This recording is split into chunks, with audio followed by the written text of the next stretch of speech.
الحمد لله رب العالمين، والصلاة والسلام على أشرف الأنبياء والمرسلين وخاتم النبيين محمد وعلى آله وصحبه ومن تبعهم بإحسان ودعا بدعوتهم إلى يوم الدين. أما بعد فأعوذ بالله من الشيطان الرجيم. بسم الله الرحمن الرحيم. قال الله تبارك وتعالى: يا عبادي الذين أسرفوا على أنفسهم لا تقنطوا من رحمة الله.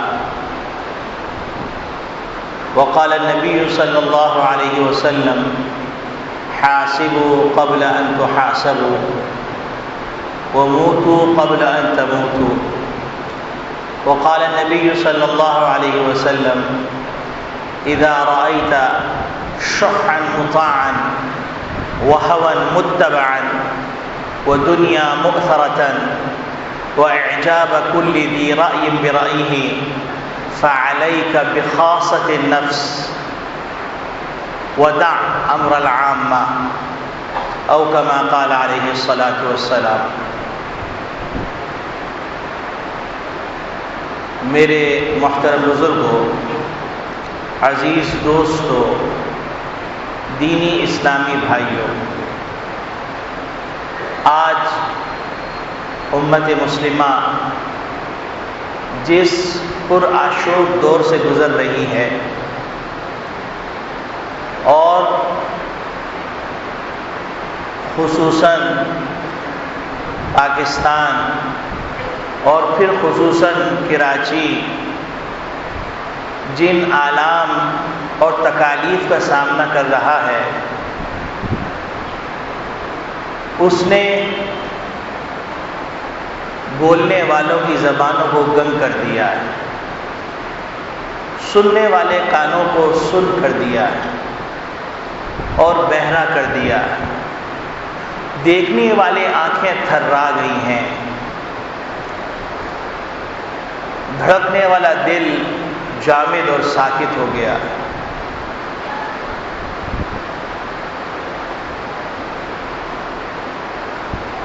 قوت فیصلہ اضطراب کا شکار ہے. تجزیہ نگار تجزیہ کرنے کے لیے اپنی گفتگو کہاں سے آغاز کریں اور کہاں اختتام کریں.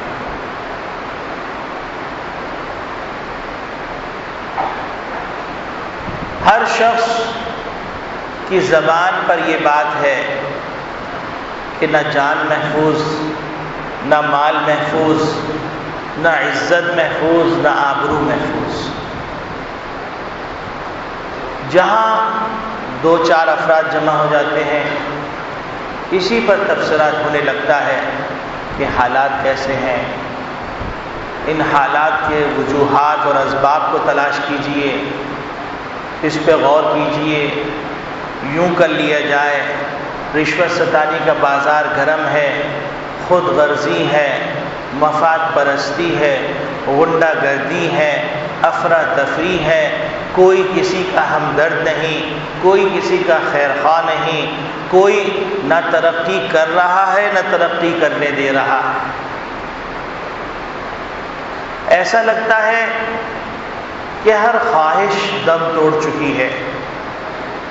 صرف ایک خواہش کہ زیادہ سے زیادہ مال کما لیا جائے اور اس کے لیے پستی کی جس انتہا تک جانا پڑے اس انتہا تک چلا جائے.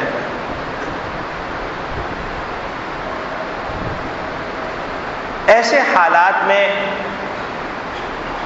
کیا یہ تبصرہ کر لینا، کیا مرثیہ پڑھ لینا، کیا افسوس کے دو چار بول لینا، کیا کچھ درد کے آنسو بہا لینا ہمارے لیے کافی ہے؟ کیا شریعت نے ایسے حالات میں ہمارے لیے کوئی رہنمائی کا انتظام نہیں فرمایا؟ یقینی بات ہے کہ ہمارا مذہب، ہمارا دین یہ تصوراتی دین نہیں، تخیلاتی دین نہیں، یہ انسانوں کا بنایا ہوا دین نہیں، یہ دین اللہ کا بھیجا ہوا، رسول کا لایا ہوا ہے۔ اللہ بھی سچے، رسول بھی سچے، تو ان کا لایا ہوا دین بھی سچا، اور یہ دین ایک دن کے لیے، ایک قوم کے لیے، ایک طبقے کے لیے، ایک گاؤں کے لیے، ایک شہر کے لیے، ایک ملک کے لیے نہیں آیا۔ یہ دین تمام طبقات کے لیے آیا ہے، یہ دین تمام ملکوں کے لیے آیا ہے، یہ دین پورے روئے زمین پر بسنے والے انسانوں کے لیے آیا ہے، یہ دین تمام انسانوں کو ایڈریس کرتا ہے، تمام انسانوں کو جھنجھوڑتا ہے، متوجہ کرتا ہے، اور کوئی زخمی ہے تو اس پر پھایا رکھتا ہے، کوئی غمگین ہے تو اس کو تسلی دیتا ہے، اور یہ دین کسی ایک زمانے کے لیے نہیں آیا، یہ دین قیامت تک کے لیے آیا۔ جب دین ایسا ہو تو اس دین کے اندر کیسے ممکن ہے کہ اللہ رب العالمین نے ایسے وقت کے حالات کے لیے کوئی رہنمائی نہ دی ہو؟ نبی کریم صلی اللہ علیہ وسلم جو اپنی امت کے لیے وصال کے وقت بھی بے قرار ہیں، حشر میں بھی بے قرار رہیں گے، اور پل صراط پر بھی بے قرار رہیں گے، جہنم کے دروازے پہ بھی بے قرار رہیں گے، وہ محمد صلی اللہ علیہ وسلم اپنی امت کے لیے کوئی رہنمائی کیے بغیر چلے گا؟ یہ ممکن نہیں، کلا واللہ، ایسا نہیں ہو سکتا۔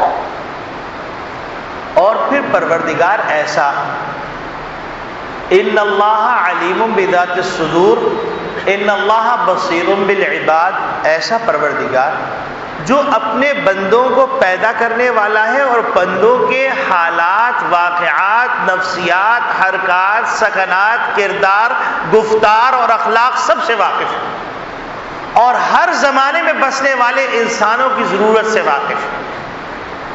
جس پروردگار کے سامنے پوری دنیا ایسی ہو جیسا کہ ایک آدمی کے ہاتھ میں چینٹی رکھی ہوئی ہو، تو چینٹی کے نقل و حرکت اور کہاں تک وہ چینٹی جا سکتی ہے وہاں تک کا تخمینہ ہوتا ہے، تو اللہ کے پاس یقین ہے۔ اور پروردگار ایسا، الا یعلم من خلق وهو اللطیف الخبیر، یہ کیسے ہو سکتا ہے ارے اللہ کے بندو کہ اللہ نے مخلوق کو پیدا کیا ہو اپنے بندوں سے غافل ہو، اور وہ خود ذات ایسی ہے جو لطیف بھی ہے اور بصیر بھی ہے اور خبیر بھی۔ ایسا نہیں ہو سکتا کہ یہ جو حالات پیدا ہوئے ہیں ان حالات سے اللہ بے خبر ہو۔ میرا عقیدہ تو یہ ہے کہ ان حالات کے جزئیے سے بھی اللہ بے خبر نہیں تھا، اور نہ ہے اور نہ ہوگا آئندہ کے حالات سے۔ تو پھر کیسے ممکن ہے کہ یہ حالات پیدا ہونے والے ہوں اور محمد ربی صلی اللہ علیہ وسلم کو اللہ نے کوئی رہنمائی نہ فرمائی ہو، اور محمد نبی صلی اللہ علیہ وسلم نے اپنی امت کو ایسے ہی بے یار و مددگار چھوڑ دیا ہو؟ نہیں ہو سکتا۔ ہمارے سامنے دو راستے ہیں۔ ایک راستہ تو یہ ہے کہ ہم مرثیہ پڑھتے رہیں، ماتم کرتے رہیں، ہم تبصرے کرتے رہیں، تجزیے کرتے رہیں، ایک دوسرے کو برے الزام قرار دیتے رہیں اور کریں کچھ نہیں۔ اور ایک راستہ وہ ہے جو ربانی راستہ ہے، رحمانی راستہ ہے، محمد ربی صلی اللہ علیہ وسلم کا بتایا ہوا راستہ ہے، اور اس راستے میں کامیابی 100% ہے، یقینی ہے، جس میں مجھے رتی برابر شبہ نہیں۔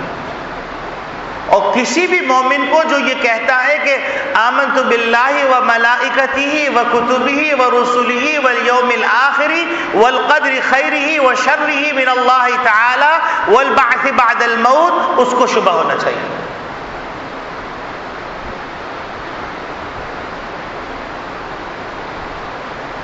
میں آپ کے سامنے قرآن اور حدیث سے چند معروضات رکھتا ہوں، ان معروضات پہ غور فرمائیے گا۔ جب آپ ان معروضات پہ غور فرمائیں گے تو یقینی بات ہے کہ ہمارے اور آپ کے لیے ایک لاہ عمل سامنے آ جائے گا کہ اس لاہ عمل کو اختیار کر کے ہم اس مصیبت کے راستے سے نکل سکتے ہیں۔ میں نے آپ کے سامنے جو تلاوت کی وہ اس لاہ عمل کا ایک نقطہ ہے،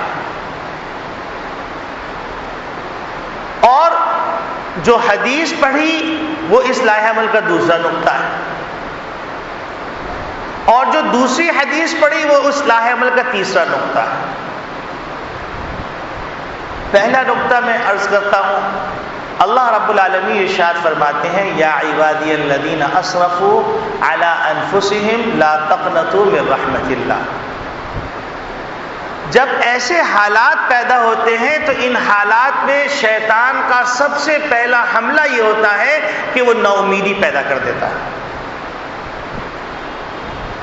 اور یاد رکھیے یہ ایک مشہور معاملہ ہے عسکری دنیا کے اندر کہ جنگیں اسلحے سے نہیں حوصلے سے لڑی جاتی ہیں، تو یہ سچ ہے۔ تو میڈیا کے ذریعے سے، تمام ذرائع ابلاغ کے ذریعے سے امت مسلمہ کو بالکل نا امید کیا جا رہا ہے، اور اللہ رب العالمین ارشاد فرما رہے ہیں یا عبادی الذین اسرفوا علی انفسہم۔ اللہ کا خطاب بھی ایسا لطیف خطاب ہے، ایسا محبت برا خطاب ہے کہ اللہ رب العالمین یہاں پر کہہ سکتے تھے یا ایھا الذین آمنوا، لیکن اللہ رب العالمین نے یہاں پر عباد کی نسبت اپنی طرف کر کے محبت کی انتہا کر دی، اور پھر نا امیدی کے اس پردے کو چاک کر دیا جو گناہوں کی کثرت کی وجہ سے پیدا ہوتا ہے کہ الذین اسرفوا، علت بیان کر دی کہ اے میرے بندو، اے میرے پیارے بندو، جنہوں نے اپنی نفسوں پہ ظلم و زیادتی کی ہے، گناہوں کی کثرت سے، معصیت سے، نافرمانی سے، الحاد سے، اور اللہ کو ناراض کر کے بالکل دنیا کو بھر دیا ہے۔ لا تقنطوا من رحمت اللہ، اور یہ کہنے والا کون ہے؟ پروردگار عالم، جو بصیر بالعباد ہے، اور وہ اللطیف الخبیر ہے، جو علیم بذات الصدور ہے، جو خلاق دو جہاں ہے، جو فعال لما یرید ہے، جو ان اللہ علی کل شیء قدیر ہے، جو مہیمن ہے، جو عزیز ہے، جو جبار ہے، جو جبروت، جو قادر مطلق، جو پوری کائنات کا پالنہار ہے، جو بدیع السماوات والارض، وہ پروردگار کہہ رہا ہے۔ اگر آج دنیا کے اندر چیف آف آرمی اسٹاف کہہ دیتا ہے آپ لوگ پریشان نہ ہوئیے، ہم لوگ جاگ رہے ہیں، تو لوگ سکون سے سو جاتے ہیں، اور پروردگار کہہ رہا ہے کہ یہ جو حالات پیدا ہو رہے ہیں، اور حالات جو پیدا ہو رہے ہیں بدعمالیوں کی وجہ سے پیدا ہو رہے ہیں، اور ان بدعمالیوں کے نتیجے میں تمہارے دل ٹوٹ گئے ہیں، سیاہ ہو گئے ہیں، کالے ہو گئے ہیں، بدبختی کی انتہا پہ پہنچ گئے ہو، اور پھر دنیا اس بات پہ زور دے رہی ہے کہ تم سے زیادہ ناہنجار قوم کوئی نہیں، تم سے زیادہ دہشت گرد قوم کوئی نہیں ہے، تم سے زیادہ بدسلیقہ قوم کوئی نہیں ہے، تم سے زیادہ بد تہذیب قوم کوئی نہیں ہے، اور پوری دنیا ایک یلغار کی ہوئی ہے تمہیں نا امید کرنے کے لیے، پروردگار عالم کہہ رہا ہے کہ پہلے تو اس نا امیدی کی چادر کو پھاڑو۔ لا تقنطوا من رحمت اللہ، اللہ کی رحمت سے نا امید مت ہو۔ اور نا امیدی کی سبب اور وجہ تم سمجھتے ہو اسراف علی نفس، تو سن لو ان اللہ یغفر الذنوب جميعا، اللہ سارے گناہوں کو معاف کر دیتا ہے، مانگو تو معافی۔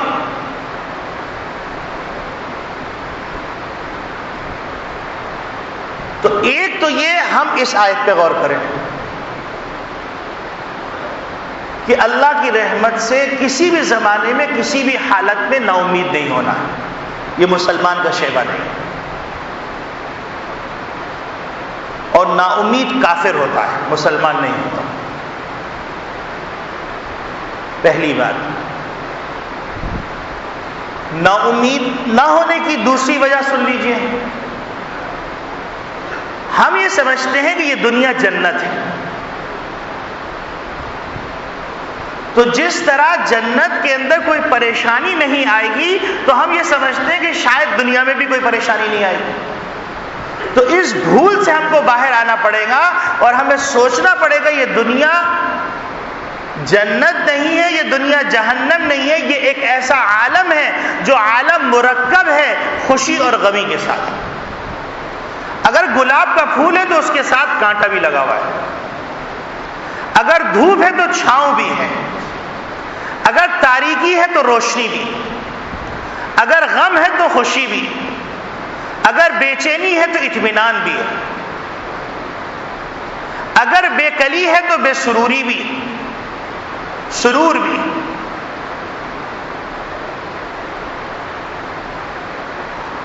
تو ہم کو یہ سمجھ لینا چاہیے کہ اللہ رب العالمین نے 3 عالم بنائے ہیں. ایک عالم راحت ہے، ایک عالم اذیت اور مصیبت ہے، اور ایک عالم ہے جو مرکب ہے اذیت اور خوشی کے ساتھ. اور اس دنیا کو اسی عالم سے تعبیر کیا جاتا ہے. تو اس دنیا کے اندر خوشی بھی آنی ہے، غم بھی آنا ہے، سربلندی بھی آنی ہے اور پستی بھی آنی ہے، عزت بھی ملنی ہے اور ذلت بھی آنی ہے. اور پھر اس دنیا کے اندر سب سے زیادہ معزز ذاتیں انبیاء علیہ السلام. اب اگر اللہ رب العالمین انبیاء علیہ السلام کی ذاتوں کے ساتھ بھی آزمائش کا معاملہ کرتے رہے ہوں تو ہمہ شمہ چیز ہم اور آپ کیا حیثیت رکھتے ہیں؟ ایسا وقت بھی گزرا ہے کہ انبیاء کو آرے سے چیر دیا گیا، ایسا وقت بھی گزرا ہے کہ نبیوں کو لوہے کی کنگھیوں سے اس طرح کھینچا گیا کہ ان کی کھالیں ادھڑ گئیں. ایسا وقت بھی گزرا ہے کہ آتش نمرود کے اندر ابراہیم علیہ السلام کو ڈال دیا گیا. ایسا وقت بھی گزرا ہے شعب ابی طالب کی گھاٹیوں میں سوشل بائیکاٹ کر کے 3 سال اذیتوں کی داستان رقم کروائی گئی. ایسا وقت بھی گزرا ہے کہ محبوب رب العالمین سر کون مکہ وہ طائف کی وادیوں کے اندر اذیتوں کے راستے سے گزر رہے ہیں، قدم قدم پر کانٹے.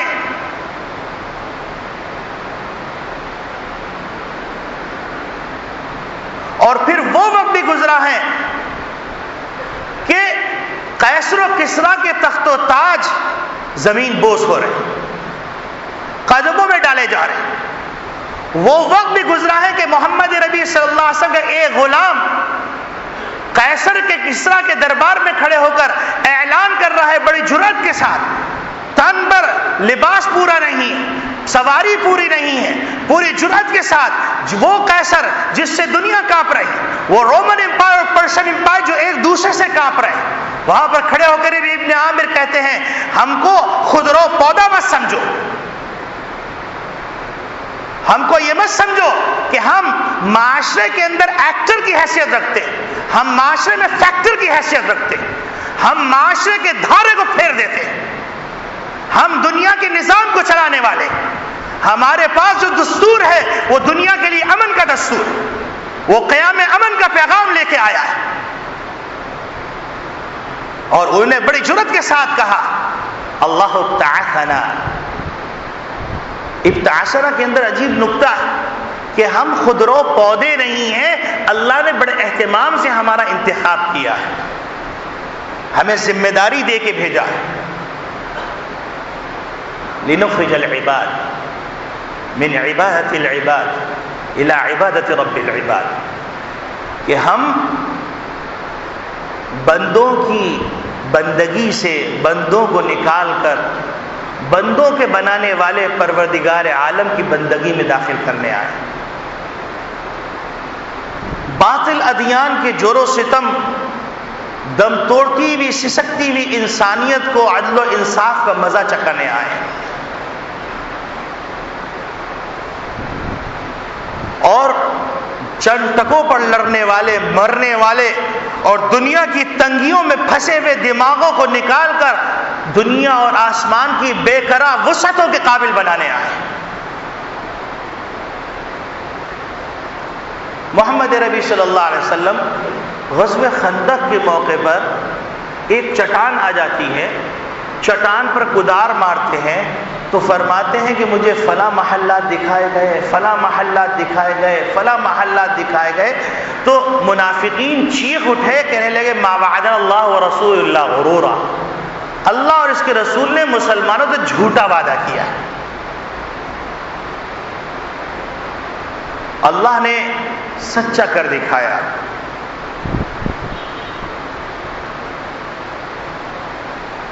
تو میرے عزیز دوستو بھائیوں، پہلی بات جو مسلمانوں کے لیے ضروری یہ ہے کہ وہ نا امیدی کے دلدل سے باہر آئے، کسی بھی حالت کے اندر نا امید نہ ہو، کیونکہ اللہ رب العالمین حی لا یموت ہیں، وہ خالق ہیں، وہ مالک ہیں، وہ لطیف بصیر بالعباد ہے، لطیف خبیر ہیں. الا یعلم من خلق وهو اللطیف الخبیر ہے، وہ اپنے بندوں سے غافل نہیں. وما ربک بغافل عما یعملون عما یعمل الظالمون، اللہ غافل نہیں. اور اس کے ریزن میں نے بتایا کہ ایک ریزن تو اس کا یہ ہے کہ یہ عالم مرکب ہے، خوشی اور غمی، تو یہاں پر خوشی بھی آئے گی، غمی بھی آئے گی. جس طریقے سے ہمیشہ رات نہیں رہتی تو اسی طرح ہمیشہ غم نہیں رہے گا.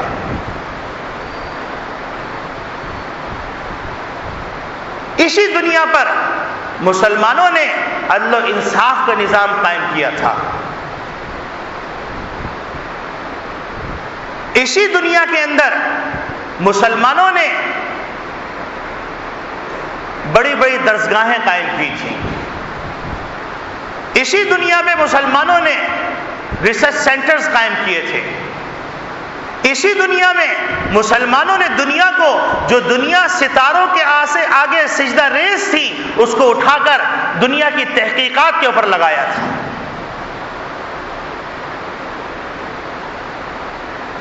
اسی دنیا کے اندر مسلمانوں نے سمندروں کو چاک کر کے سفر کرنا سکھلایا تھا.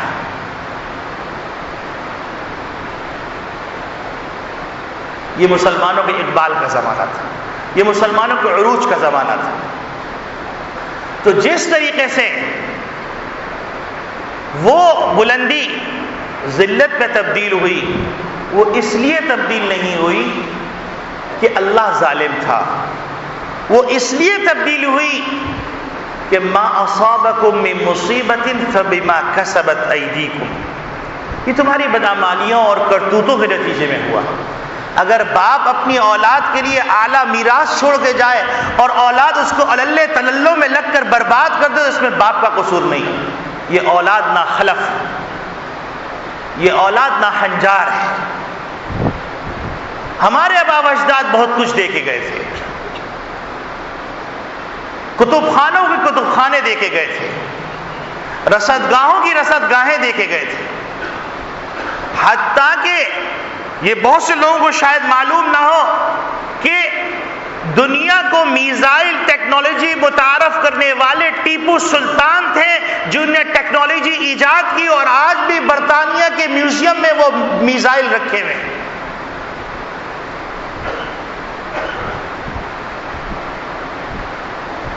یہ ہماری کوتاہی ہے. تو ایک بات تو ذہن میں رکھیے کہ اس حالات کا سامنا کرنے کے لیے سب سے پہلے حوصلہ مندی پیدا کرنی پڑے گی. یہ اللہ کا حکم ہے، لا تقنطوا من رحمت اللہ. اور اللہ رب العالمین نے خطاب کرتے ہوئے فرما دیا یا عبادی الذین اسرفوا، یعنی شیطان کے لیے کوئی راستہ نہیں چھوڑا. باریک سا باریک جو سوراخ تھا اس کو بھی اللہ رب العالمین نے بند کر دیا کہ کوئی مومن اگر زانی ہے، کوئی مومن اگر شرابی ہے، کوئی مومن اگر کسی بڑے سے بڑے گناہ میں مبتلا ہے، لیکن اللہ رب العالمین کے سامنے عاجزی کر کے توبہ کر لیتا ہے تو اس کو بھی خطاب کیا جا رہا ہے یا عبادی الذین اسرفوا، اے میرے بندو جنہوں نے اپنی ذاتوں پر ظلم کیا ہے، اسراف کیا ہے، زیادتی کی ہے، تعدی کی ہے، لا تقنطوا من رحمت اللہ. اور اگر تمہیں اللہ کی رحمت سے نا امیدی ہو رہی ہے تو یہ خوشخبری سن لو، ان اللہ یغفر الذنوب جميعا، اللہ تمام گناہوں کو معاف کر دیتے. حتیٰ کہ شرک جیسا گناہ اگر سچے دل سے کلمہ پڑھ لو وہ بھی معاف کر دیتے. تو پہلی بات تو یہ ذہن میں رکھیں. دوسرا نقطہ یہ ہے کہ دنیا کے اندر یہ جو حالات آ رہے ہیں، یہ حالات کیا اوپر سے ٹپک رہے ہیں، یا یہ حالات زبردستی بھیجے گئے ہیں؟ تو قرآن کریم ہم کو بتلاتا ہے ظہر الفساد فی البر والبحر بما کسبت ایدی الناس. دنیا کے اندر جتنا بھی فساد ہے، اس فساد کی وجہ ہم ہیں، اس کے قصوروار ہم ہیں. اور اللہ رب العالمین فرما رہے ہیں کہ یہ جو ہم تم کو تھوڑا تھوڑا چکا رہے ہیں، یہ اس لیے چکا رہے ہیں لعلہم یرجعون، تاکہ تم لوٹ آؤ، تم اپنے مقام بلند کے قابل بن جاؤ، تاکہ تمہارے اندر جو منافق اور مسلمان ہے اس کی تمیز ہو جائے، چھٹ جائے، تاکہ پہچان لیا جائے کہ سچا مسلمان کو ہے، کھرا مسلمان کو ہے، کھوٹا مسلمان کو ہے، تاکہ دل میں چھپا ہوا نفاق منہ سے باہر آ جائے، قلم سے باہر آ جائے، حرکات و سکنات سے باہر آ جائے، تاکہ کالی بھیڑوں کو نکال کے باہر پھینک دیا جائے.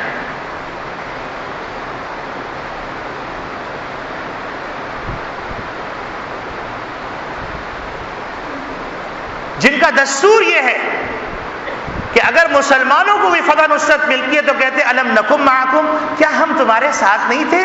ہم نے فلاں کالم لکھا تھا نا، تم نے پڑھا نہیں تھا، تمہاری تائید بھی لکھا تھا.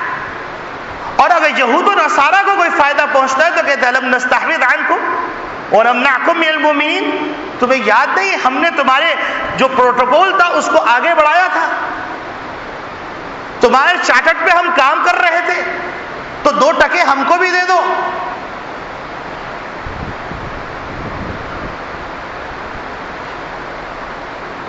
تو دنیا کے اندر جو حالات ہیں اس وقت، وہ حالات خود ساختہ نہیں، حادثاتی نہیں، تھوپے نہیں گئے. قرآن کا نص بتلا رہا ہے کہ ما اصابکم من مصیبت فبما کسبت ایدیکم، یہ تمہارے کرتوت ہیں جس کے نتیجے میں مصیبت پہنچی.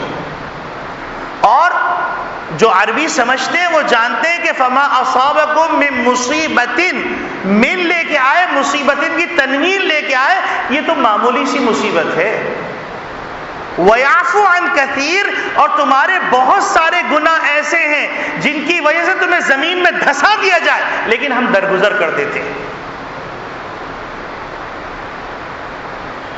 اور ایک اور جگہ اللہ رب العالمین فرما رہے ہیں وَلَوْ يُؤَاخِذُ اللَّهُ النَّاسَ بِمَا كَسَبُوا مَا تَرَكَ عَلَى ظَهْرِهِ مِن دَابَّةٍ، کہ اگر انسانوں کی بدعملیوں کی وجہ سے اللہ رب العالمین لوگوں کو پکڑنے لگے تو زمین پر ایک چوپایا چلتا ہوا نظر نہ آئے.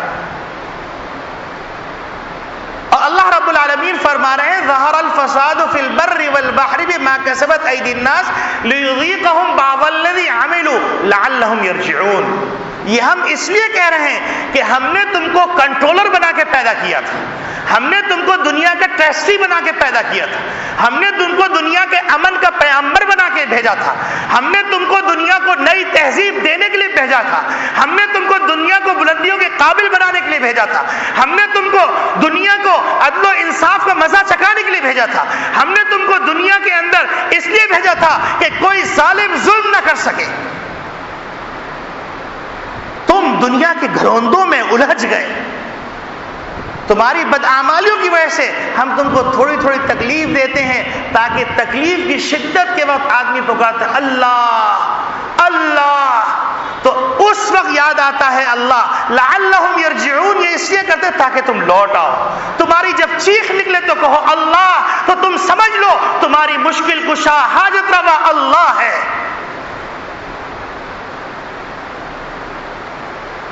لعلہم یرجعون. تو دوسری بات جو سوچنے کی ہے وہ یہ ہے کہ بدعمالیاں ہماری، اب ان بدعمالیوں کے سلسلے میں ہم کو کیا کرنا ہے؟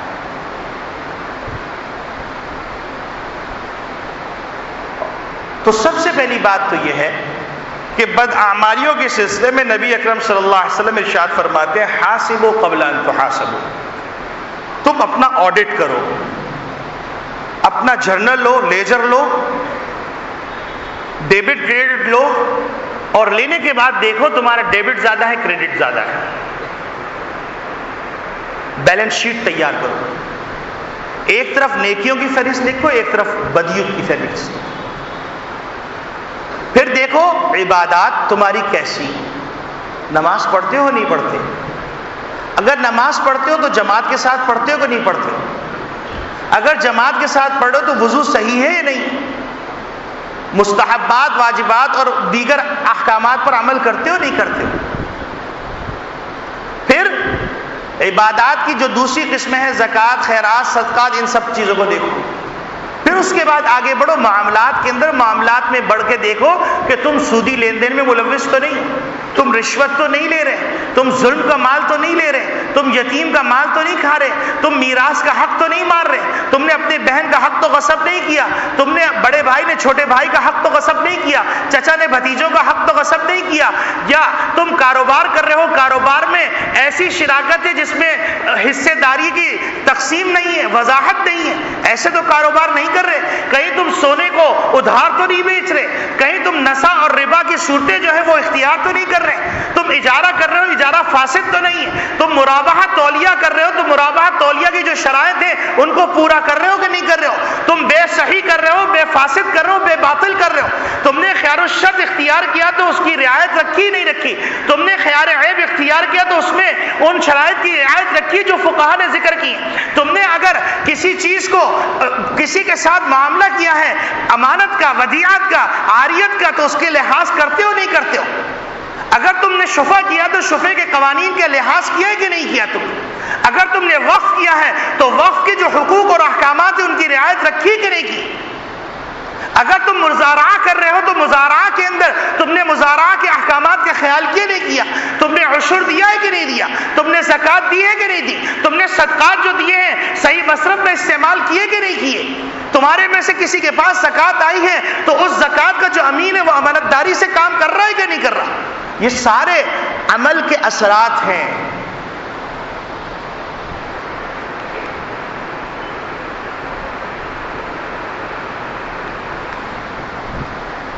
اب آپ یہ سوچئے، یہ ایک فہرست ہے معاملات کی، اور اس فہرست کے اندر بڑے بڑے شاہ سوار حمام میں ننگے نظر آتے ہیں، نام الحاج ہے، پتہ نہیں سخی داتا ہے، اور کیا کیا ہے، معاملات چوپٹ ہیں، نہ حقوق اللہ کا خیال ہے نہ حقوق العباد کا خیال ہے. پھر کہہ رہے ہیں اللہ کی مدد نہیں آ رہی، اللہ ہماری سن نہیں رہا. مأکلہ حرام ومشربہ حرام وملبسہ حرام فانا یستجاب. کھانا حرام کا، پینا حرام کا، پہننا حرام کا کیسے قبول ہوگی؟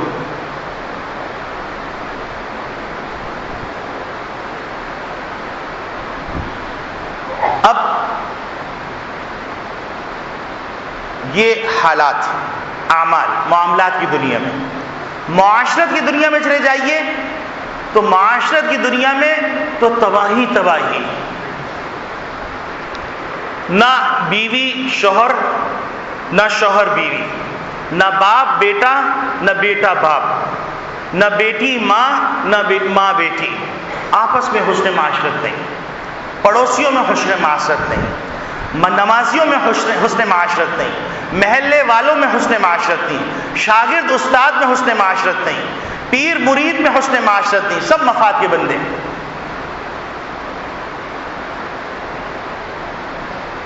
اخلاق تو وہ اخلاق تو کمرشل ہے، جہاں میرا مطلب تو مجھ سے زیادہ خاکسار کوئی نہیں، اور جہاں میرا مطلب نہیں تو مجھ سے زیادہ بڑا غنڈہ اور خود غرض کوئی نہیں.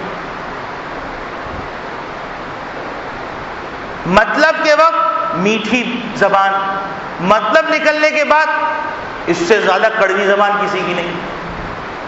یہ دوہرا معیار ہے. پھر کہہ رہے ہیں اللہ میاں ہماری مدد کر دیں، اللہ میاں کہہ رہے ہیں انلزمکموہا وانتم لہا کارہون، ہم ہدایت تم پہ چپکا دیں جبکہ تم پسند ہی نہیں کر رہے اس کو، تم چاہتے ہی نہیں کہ ہدایت ملے۔ اے اللہ میاں مدد فرما دے، اچھا بھائی داڑھی رکھ لی، ارے یہ اس کو چھوڑیے، یہ چھوڑے، یہ فضول بات مت کر، اچھا بہن برقع پر، یہ دل کا پردہ ہوتا ہے، اگر دل پہ پردہ پڑ گیا تو یاد رکھیے پھر کچھ بھی سمجھ میں نہیں آئے، وہ منافق کی نشانی۔ ارے شراب مت پی، ارے یہ شراب نہیں ہے، یہ اصل وسکی ہے۔ بھائی پیشاب کا نام آپ کچھ بھی رکھ دیجئے وہ پیشاب ہی رہے گا۔ بھائی مجبوری ماڈرن کلچر میں یہ تو برتنا پڑتا ہے، بڑھاپے میں ہم جو ہے ایسا کر لیں گے، تو یاد رکھیے بڑھاپا کس کو نصیب ہو رہا ہے، اور بڑھاپا نصیب بھی ہو گیا تو ہوش باقی رہیں گے نہیں رہیں گے؟ اگر ہوش باقی رہے تو توفیق رہے گی یا نہیں رہے گی؟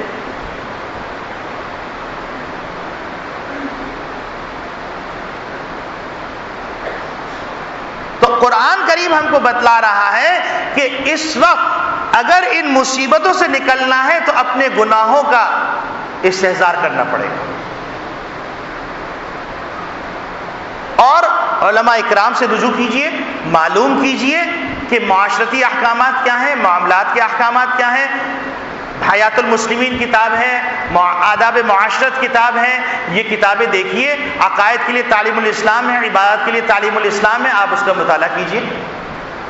بہشتی زیور کا مطالعہ کیجئے، اسوہ رسول اکرم کا مطالعہ کیجئے، اور پھر دیکھیے کہ آپ کے عقیدہ کہاں اس عقیدے کے خلاف، آپ کی عبادت کہاں ان طور و طریقوں کا خلاف، آپ کے معاملات کہاں، اگر آپ کرایہ داری نظام چلائیں تو کرایہ داری قوانین پڑھیں۔ اور پھر اللہ جزائے خیر دے، ہمارے جامعہ کے مفتی صاحب مفتی انعام الحق صاحب نے انسائکلوپیڈیا مختلف مسائل کا لکھ دیا ہے، حروف تہجی کے اعتبار سے آپ کھولیے پڑھ لیجئے، کتب خانوں میں مل رہا ہے۔ آپ ہر زکوٰۃ کا انسائکلوپیڈیا، قرآن کا انسائکلوپیڈیا، نماز کا انسائکلوپیڈیا اور اگلے انسائکلوپیڈیا آ رہے ہیں، آپ لے لیجئے، مطالعہ کیجئے، دیکھیے کہ کہاں پر غلطی ہو رہی ہے، یہ آڈٹ ہو جائے گا آپ۔ اور کوشش کرنا مطلوب ہے، مقصود ہے، اور باقی نتیجہ دینا اللہ میاں کا کام۔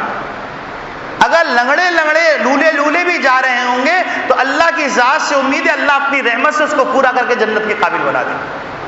کوئی بھی کامل نہیں ہے، کوئی بھی 30 مار خان نہیں۔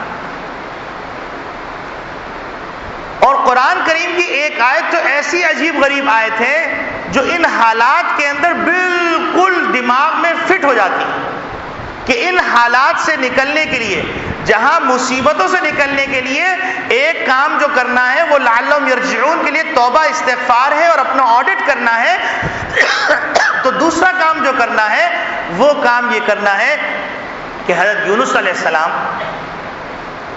کو جب نظر آیا کہ معاملہ گڑبڑ ہو گیا ہے اور وہ وہاں سے نکلے اور مچھلی نے ان کو اپنے پیٹ میں لے لیا۔ اب آپ سوچئے قرآن کریم اس کا نقشہ کھینچ رہا ہے، فنادا فی الظلمات، یہاں پر پھر ظلمہ نہیں کہا، پھر ظلمات کہا، انتہائی تاریکیوں کے اندر انہیں پروردگار کو پکارا۔ اب تاریکیوں کے اندر اس نے پروردگار کو، جو حضرت یونس علیہ السلام نے جو پکارا ہے، تو آپ دیکھیے وہاں پر تاریکی کون سی، ایک تو اس جگہ کی تاریکی، پھر سمندر کی تاریکیوں کی تہ کے اندر وہ گئی تو وہ تاریکی، پھر اس کے بعد آکسیجن کے معاملات، پھر غذا کے معاملات، پھر وہاں کا اندر کا تعفن، یہ تمام تاریکیوں کے اندر انہوں نے اپنے پروردگار کو پکارا، اور کن کلمات سے پکارا؟ لا الہ الا انت سبحانک انی کنت من الظالمین، ان کلمات سے پکارا۔ تو ان تاریکیوں میں جب انہوں نے اپنے پروردگار کو پکارا تو اللہ رب العالمین فرماتے ہیں فاستجبنا لہ، ہم نے ان کی دعا کو قبول کر لیا، ونجینا لہ، اور ہم نے ان کو نجات دے دی۔ حضرت ڈاکٹر عبدالحی صاحب رحمۃ اللہ علیہ فرماتے ہیں کہ اگلا جملہ انسان کو ایک دم چونکا دیتا ہے، وہ جملہ یہ وَكَذَلِكَ نُنْجِي الْمُؤْمِنِينَ، اور اسی طرح ہم مومنوں کو نجات دیتے ہیں۔ فرماتے کیا ہر مومن کو مچھلی کے پیٹ میں جانا پڑے گا؟ تو اللہ رب العالمین یہ کیا بات فرما رہے ہیں؟ کہ اسی طرح جس طرح یونس کو ہم نے نجات دی علیہ الصلوۃ والسلام، تو اس طرح ہر مومن کو ہم نجات دیں گے۔ تو حضرت ڈاکٹر صاحب خود فرماتے ہیں کہ اصل میں بات یہ ہے کہ جس طریقے سے یونس علیہ السلام ایسی تاریکیوں کے اندر چلے گئے تھے کہ جن تاریکیوں کا شمار کرنا مشکل اور اس سے نکلنے کے کوئی اسباب نہیں، تو اسی طریقے سے دنیا جو مچھلی کی صورت میں انسان اس کے پیٹ کے اندر ہے، نافرمانی کی تاریکی، اللہ کی بغاوت کی تاریکی، زنا کی تاریکی اور دیگر تاریکیاں، ان تاریکیوں میں جب وہ پکارے گا لا الہ الا انت سبحانک، جی لا الہ الا انت سبحانک انی کنت من الظالمین وکذالک ننجی المؤمنین، ایسی حالت میں اللہ رب العالمین نجات عطا فرما دے گا، ایسی حالت میں اللہ رب العالمین نجات عطا فرما دے گا۔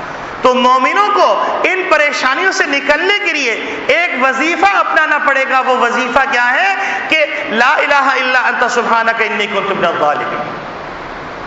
ہر مومن کو اعتراف کرنا پڑے گا کہ اس تاریکیوں کے اندر ہم ملوث ہو گئے، اس ظلمت میں ہم ملوث ہو چکے ہیں۔ اب یہ بات ذہن میں آنے کے بعد ایک اور آیت کو سامنے رکھیے، فلولا كانت قرية آمنت فنفعها ایمانها الا قوم یونس لما آمنوا کشفنا عنهم، کہ اللہ رب العالمین کہہ رہے ہیں کہ قوم یونس نے پیغمبر کی بات نہ مانی، لیکن جب عذاب کے اثرات شروع ہوئے تو ان اثرات کو دیکھ کے ان سب نے کہنا شروع کیا کہ لا الہ الا انت سبحانک انی کنت من الظالمین۔ تو اللہ رب العالمین نے اس قوم کو، پیغمبر موجود نہیں تھے لیکن پیغمبر کی بات کا اعتراف کرنے کے نتیجے میں عذاب کو ٹال دیا۔ تو اے پاکستانیوں، تم بھی عذاب سے بچنا چاہتے ہو تو اپنی تقصیرات کا اعتراف کرو،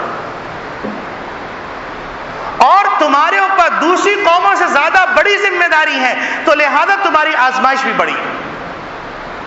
دوسری قوموں کے ملک حادثاتی ہیں، تمہارا ملک اراداتی ہے۔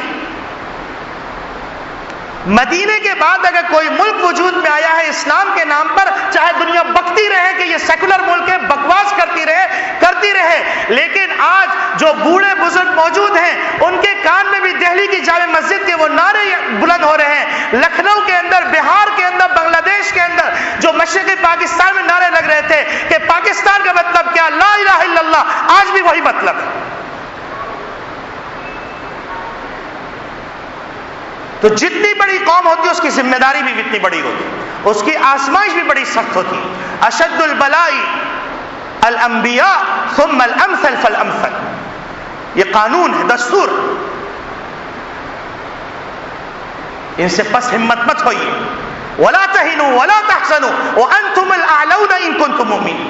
مومن بننا پڑے گا، مومن بننے بغیر کام نہیں چلے گا، اور تبصروں سے بھی کام نہیں چلے گا، تجزیوں سے بھی کام نہیں چلے گا، عمل کی دنیا میں آنا پڑے گا۔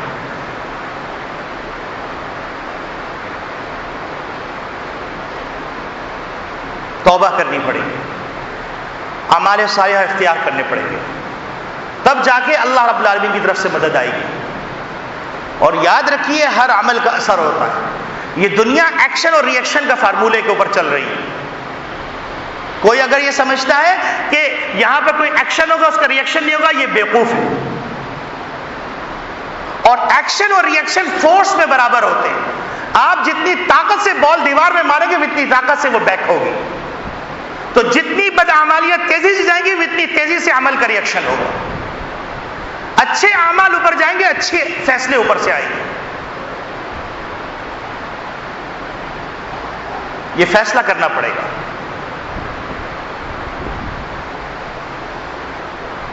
اور یوم اقبال کے موقع پر وہ شعر، سب لوگ یوم اقبال منا رہے ہیں، لیکن مجھے بتلائیے یہ شعر ان کے سامنے ہے کہ نہیں کہ وائے ناکامی متائے کارواں جاتا رہا، وائے ناکامی متائے کارواں جاتا رہا، کارواں کے دل سے احساس زیاں جاتا رہا۔ کیا شراب کی محفلیں ختم ہو گئی؟ کیا رقص و سرور کی محفلیں ختم ہو گئی؟ کیا کیٹ واک ختم ہو گئی؟ کیا عریان لباس ختم ہو گئے؟ کیا ناچنا تھرکنا ختم ہو گیا؟ کیا علماء کی بے حرمتی ختم ہو گئی؟ کیا قرآن کے زمزمے سنائی دینے لگے؟ کیا گانے باجے جو گھروں سے آوازیں آتی تھی وہ آنا ختم ہو گئی؟ کیا رشوت ستانی کا بازار ٹھنڈا ہو گیا؟ کیا کیا معاملات درست ہو گئے؟ کیا اخلاق درست ہو گئے؟ کیا اسلام سے محبت پیدا ہو گئی؟ کیا علماء سے محبت پیدا ہو گئی؟ کیا داڑھی سے محبت پیدا ہو گئی؟ کیا مدارس سے محبت پیدا ہو گئی؟ کیا طلبہ سے محبت پیدا ہو گئی؟ کیا قال اللہ قال اللہ قال اللہ کی صدائیں تم کو اچھی لگنے لگی؟ پوچھو اپنے ضمیر سے، اور پھر اللہ سے کہو اللہ مدد کیوں نہیں کرتے؟ جس کو دیکھو علماء میں تھوپتا ہے. کیا یہ علماء ناچ رہے؟ کیا علماء شراب پی رہے؟ کیا علماء گانا گا رہے؟ سب قصوروار، اس حمام میں سب لگے.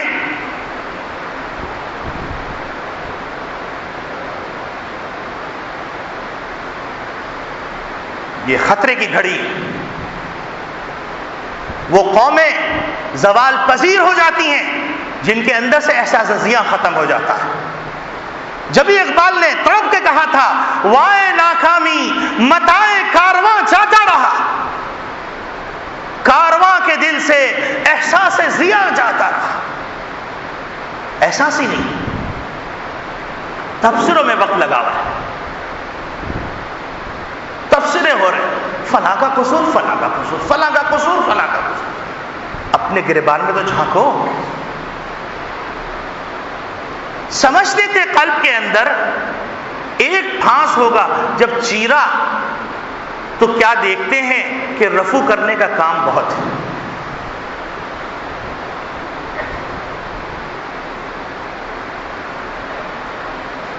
کیا یہ زندہ قومیں ہوتی ہیں؟ یہ عروج پانے والی قومیں ہوتی ہیں جن کو اپنے آپ سے محبت نہیں ہوتی، اپنے نسل کے مستقبل سے غافل ہوتی، اپنے معماروں کی تعمیر کی فکر نہیں کرتی، اپنے ہاتھ سے اپنے نشیمن کو اجاڑتی، اپنے بچوں کا اپنے ہاتھ سے گلا کاٹتی. اور قرآن کریم عبرتناک منظر کھینچ رہا ہے اور کہہ رہا ہے کہ نافرمانی اگر کرو گے تو سن لو قل هو القادر على ان يبعث عليكم عذابا من فوقكم او من تحت ارجلكم او يلبسكم شيعا ويذيق بعضكم بعض بعض. اللہ اوپر سے عذاب بھیج دیتا ہے، اللہ نیچے سے عذاب بھیج دیتا ہے، اللہ تم کو گروہوں میں تقسیم کر کے ایک دوسرے کے خون کا پیاسا بنا دیتا ہے. یہ عذاب کی صورت، مہنگائی عذاب کی صورت، کساد بازاری عذاب کی صورت، بد امنی عذاب کی صورت، گروہی صورتحال پیدا ہو جانا عذاب کی صورت. ان صورتوں کو سوچنا پڑے گا. اور پھر ایک نقطہ ذہن میں رہے کہ جب اوپر سے عذاب آتا ہے تو قومیں ایک دوسرے کی ہمدرد ہو جاتی ہیں، جب نیچے سے عذاب آتا ہے تو قومیں ایک دوسرے کی ہمدرد ہو جاتی ہیں. لیکن یاد رکھیے جب گروہی عذاب آتا ہے تو قومیں ایک دوسرے کے مرنے پہ خوشیاں مناتی ہیں. آج اس صورتحال سے ہم گزر رہے ہیں. پوچھا جاتا ہے کیا اسکور ہوا، پوچھا جاتا ہے کس گروہ سے تعلق تھا، پوچھا جاتا ہے کس طبقے سے تعلق تھا، کس مسلک سے تعلق تھا. انسانیت کی کوئی وقت نہیں. محمد نبی صلی اللہ علیہ وسلم وہ امتی جو محمد نبی صلی اللہ علیہ وسلم رحمت للعالمین جن سے جانور آ کے فریاد کر رہے ہیں. ایک چڑیا گود میں آ کے گر رہی ہے، محمد نبی صلی اللہ علیہ وسلم ممبر پہ تشریف فرمائے، اٹھا کے پوچھتے ہیں اس کے دل کو کس نے دکھایا، اس کے بچے اس کو واپس کر دو. کتنے انسانوں کے بچے خون میں لت پت لاشوں کے اندر پڑے ہوئے، کتنے علماء کی لاشیں تڑپ تڑپ کے دنیا سے سرخرو ہو کے چلے گئے، لیکن بعد والوں کے لیے پیغام دے گئے. اور آخری بات جس پہ میں اپنی گفتگو ختم کرتا ہوں، وہ حدیث ہے جو نبی کریم صلی اللہ علیہ وسلم کی میں نے آپ کے سامنے پڑھی کہ فتنے کے زمانے کی 4 نشانیاں ہیں، اور وہ چاروں نشانیاں ظاہر ہو چکی ہیں. اذا رأیت شحا مطاعا، پہلی نشانی لالچ کا چرچا ہوگا، مفادات کی اتباع ہوگی، مفادات کی بنیاد پر فیصلے ہوں. وہون متبع، اور خواہشات نفس کی پیروی کی جائے گی. وہ دنیا مؤثرتن، اور دنیا کو آخرت کے مقابلے میں ترجیح دیا جانے لگے گا. وہ اعجاب کل ذی رأی برأیہ، اور ہر صاحب الرائے اپنی رائے کو کل سمجھ رہا ہوگا. اور یہ کہہ رہا ہوگا کہ میرے سے اتفاق کیجئے، میری رائے صحیح ہے، کل حزب بما لدیہم فرحون۔ جب ایسا منظر ہو جائے تو نبی کریم صلی اللہ علیہ وسلم فرماتے ہیں کہ یہ فتنے کا زمانہ ہے، تو اب تمہیں کام یہ کرنا ہے، فعلیک بخاصۃ نفسک، تم اپنی اصلاح کی فکر شروع کر دو، اور جب معاشرے کا ایک فرد صحیح ہوگا تو یقینی بات ہے چراغ سے چراغ جلتے چلے جائیں گے اور اصلاح احوال کی صورت پیدا ہو جائے گی۔ باقی بڑے علماء اکابرین وہ اجتماعی فکر کرتے رہیں گے، لیکن تم تفسیروں میں لگنے کے بجائے تم فکروں کے اجتماعات کے ہجوم کو بڑھانے کے بجائے تم فکر کرو، اپنی آخرت کی فکر کرو، اپنے عبادات کی فکر کرو، اپنے معاملات کی فکر کرو، اپنے معاشرت کی فکر کرو، اپنے اخلاق کی فکر کرو، اور اس وقت سے ڈرو، حاسبوا قبل ان تحاسبوا، کہ تم اپنا محاسبہ خود کر لو، اپنا آڈٹ خود کر لو، قبل اس کے کہ اللہ رب العالمین کے ہاں آڈٹ ہو، یا دنیا کے اندر اللہ رب العالمین کو ایسی صورتحال پیدا کر دے کہ تمہارے پردے اٹھ جائیں اور تم بالکل رسوائے زمانہ ہو کر کھڑے ہو جاؤ۔ اس وقت سے پہلے توبہ کرو۔ اس کا نتیجہ کیا ہوگا؟ اللہ رب العالمین کے رسول محمد ربی صلی اللہ علیہ وسلم کا ایک قول پڑھوں گا اور اللہ رب العالمین کا ایک قول پڑھوں گا، اس کے بعد اپنی بات ختم کر دوں گا۔ اللہ رب العالمین فرماتے ہیں فَقُلْتُ اسْتَغْفِرُوا رَبَّكُمْ إِنَّهُ كَانَ غَفَّارًا، اپنے پروردگار کے سامنے استغفار کرو، اپنے گناہوں کی مغفرت چاہو، بہت زیادہ بخشش کرنے والا ہے۔ اور پھر اس کے نتیجے میں تمہیں کیا ملے گا؟ يُرْسِلِ السَّمَاءَ عَلَيْكُمْ مِدْرَارًا، ابر کرم بھیج دے گا، وہ تم پر موسلادھار بارش برسائے گا۔ وَيُمْدِدْكُمْ بِأَمْوَالٍ وَبَنِينَ وَيَجْعَلْ لَكُمْ جَنَّاتٍ وَيَجْعَلْ لَكُمْ أَنْهَارًا، تمہاری اولاد تمہارے مال سے تمہاری مدد کرے گا، تمہارے لیے نہریں بچھا دے گا، نہریں بہا دے گا۔ اور محمد ربی صلی اللہ علیہ وسلم فرماتے ہیں من لزم الاستغفار، جو کثرت سے استغفار کرے گا، جعل اللہ من کل ضیق مخرجا، ہر تنگی کے اندر اس کے لیے راستہ نکل آئے گا، ومن کل ہم فرجا۔ علامہ آلوسی رحمۃ اللہ علیہ فرماتے الہم هو الغم الذی یذیب الانسان، ہم اس غم کو کہتے ہیں جو انسان کو گھلا رہا ہوتا ہے، انسان کو پگھلا رہا ہوتا ہے۔ آج پوری قوم اس غم میں مبتلا ہے جو گھلا رہی ہے، پگھلا رہی ہے۔ لخت جگر گھر سے نکل رہا ہے، شوہر نامدار گھر سے نکل رہا ہے، سر کا تاج گھر سے نکل رہا ہے، دعا کر رہے ہیں کہ کاش خیریت سے واپس آ جائے، بد امنی کی انتہا۔